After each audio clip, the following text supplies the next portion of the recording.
और इसके साथ ही अनाज मंडियों में गेहूं की आवक चल रही है। करनाल जिले की मंडियां गेहूं से भरी हुई हैं, लेकिन इसी बीच एक हैरान कर देने वाला मामला सामने आया। आरोप है कि मंडी के कुछ आड़ती फसल के तौल में हेराफेरी कर रहे हैं।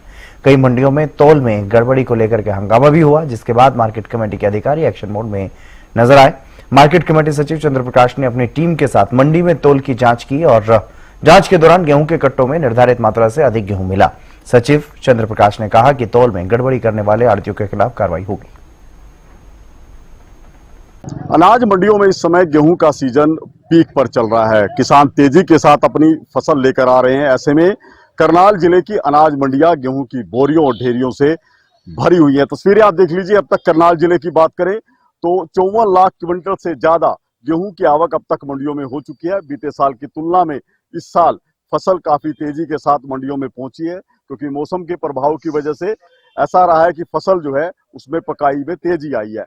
अब मंडियों में क्या कुछ स्थितियां, एक और उठान को लेकर क्या कुछ प्रबंध है, वो तो काफी पुख्ता दिखाई दे रहे हैं। लेकिन बीते 2 दिनों से जिस तरह से हरियाणा की कई मंडियां सुर्खियों में आई हैं कि तौल में गड़बड़ी की जा रही है, उसको लेकर जो मार्केटिंग बोर्ड के अधिकारी हैं वो भी अब सक्रिय हुए हैं। हमारे साथ मार्केट कमेटी घरोंडा के सचिव हैं चंद्र प्रकाश जी, उनसे बात कर लेते हैं। क्या कुछ एक्शन जो है लिया जा रहा है? सर, क्या कुछ चेकिंग की जा रही है, क्या कुछ जांच कर रही है? अखबारों के माध्यम से हमारे संज्ञान में ये आया है कि कुछ मंडियों में चेकिंग की गई तो पाया कि जो किसानों का माल है वो ज्यादा तोला जा रहा है। तो आज हमने सुबह इस विषय में जैसे ही हमारे संज्ञान में आया, सभी आड़तियों को लिखित तौर पर आदेश जारी कर दिए गए हैं। यदि कोई आड़ती किसान का माल ज्यादा मात्रा में तोलता पाया गया तो उसके खिलाफ सख्त कार्रवाई होगी। तो मैंने खुद अपनी टीम के साथ अभी मैं निकला हूं और पूरी मंडी का आज मैं लगभग तोल चेक करेंगे हम। तो अभी 1-2 का हमने तोल चेक किया है। एक का तोल किया क्या, इसमें 100 ग्राम के आसपास ज्यादा था। अभी दूसरे का हम चेक कर रहे हैं। इस प्रकार लगभग जो प्रतिदिन हम 30 से 40 आड़तियों का तोल चेक करेंगे और कोई गड़बड़ी मिली तो उसके सख्त से सख्त कार्रवाई करेंगे। तो बिल्कुल देखिए, जिस तरह से करनाल में भी 2 आड़तियों के खिलाफ एक्शन लिया गया है कि जो सरकार द्वारा निर्धारित तोल था उससे ज्यादा लिया जा रहा था।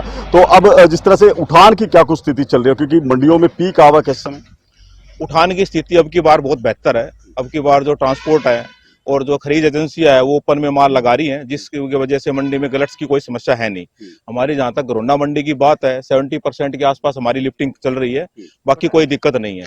थोड़ी दिक्कत यही संज्ञान में आई थी कि जो एक्सेस तोल वाली है इस पे हम अभी कार्रवाई कर रहे हैं। अब दूसरा आता है कि किसान की पेमेंट, जिस तरह से सरकार ने कहा था कि 72 घंटे के अंदर हो, 48 घंटे में उठान तो सुनिश्चित हो गया, क्या पेमेंट भी इसी तरह से आ रही है? बिल्कुल बिल्कुल। इस मामले में जो है परसों खाद्य आपूर्ति मंत्री भी हमने आए हुए थे हमारी मंडी में, उन्होंने विजिट किया था। उस टाइम डीएफएजी साहब ने बताया था कि 25 करोड़ की उस टाइम तक पेमेंट हो चुकी थी। 2-3 दिन की बैंक की छुट्टियां थी। ऑलमोस्ट पेमेंट जो ड्यू थी वो सारी सोमवार को हो चुकी है और जो ड्यू कोर्स है टाइम पेमेंट का, उसमें लगभग सभी पेमेंटें हो रही हैं। हमारे पास ऐसी कोई शिकायत नहीं है कि किसान को कोई पेमेंट ना मिली हो। तो जिस तरह से आप चेकिंग कर रही है, आपकी पूरी टीम यहाँ मंडी में है, कोई आड़ती इस तरह से तोल में गड़बड़ करता है, उसके खिलाफ क्या कुछ एक्शन लेंगे आप? उसमें जो हमारा बाईलाज है, बाईलाज के अकॉर्डिंग जो रूल है उसके अकॉर्डिंग हम उसके खिलाफ कार्रवाई करेंगे, जिसमें उसके खिलाफ लाइसेंस भी सस्पेंड कर देंगे या उसमें जो पेनल्टी का प्रोविजन है वो भी लगाएंगे और उसकी जो खरीद है वो भी बंद कर सकते हैं। कई तरह की उसमें जो है ना हमारे पास पावर्स हैं, उसके अकॉर्डिंग हम उनके खिलाफ कार्रवाई करेंगे। तो बिल्कुल देखिए, ये मार्केट कमेटी घरोंडा की टीम है जो यहाँ पर गेहूं की तुलाई जो कार्य मंडी में चल रहा था उसकी जांच करने के लिए पहुंची है। अब तक कई इस तरह के तोल का निरीक्षण किया जा सका है। कुछ जगह पर गड़बड़ी भी मिली है, जैसे पहले करनाल में भी इस तरह की जांच की गई थी, तो वहां पर भी 2 आड़तियों के खिलाफ एक्शन लिया गया था। और आप देख सकते हैं कि किस तरह से जांच की जा रही है। 50 किलो 600 ग्राम वजन एक कट्टे में होना चाहिए गेहूं की भराई के बाद, लेकिन आप देख सकते हैं तस्वीरों में कि अभी भी ये वजन जो है वो ज्यादा मिल रहा है, कि जो आड़ती है वो कहीं ना कहीं गड़बड़ जो है इसमें कर रहे हैं। ये देखिए, आप देख लीजिए कि जो मार्केटिंग बोर्ड के अधिकारी है वो यहाँ पर पहुंचे हैं और तोल में किसी तरह की गड़बड़ी ना हो, इसको लेकर ये एक्शन लिया जा रहा है। क्योंकि ये शिकायतें मंडी से मिली थी कि तोल में गड़बड़ है, जिससे किसान को सीधे रूप से चूना लगाया जा रहा था। ऐसे आड़तियों के खिलाफ अब विभाग एक्शन भी लेगा, उनके लाइसेंस तक सस्पेंड किए जाएंगे। हरियाणा न्यूज के लिए करनाल से महेंद्र सिंह।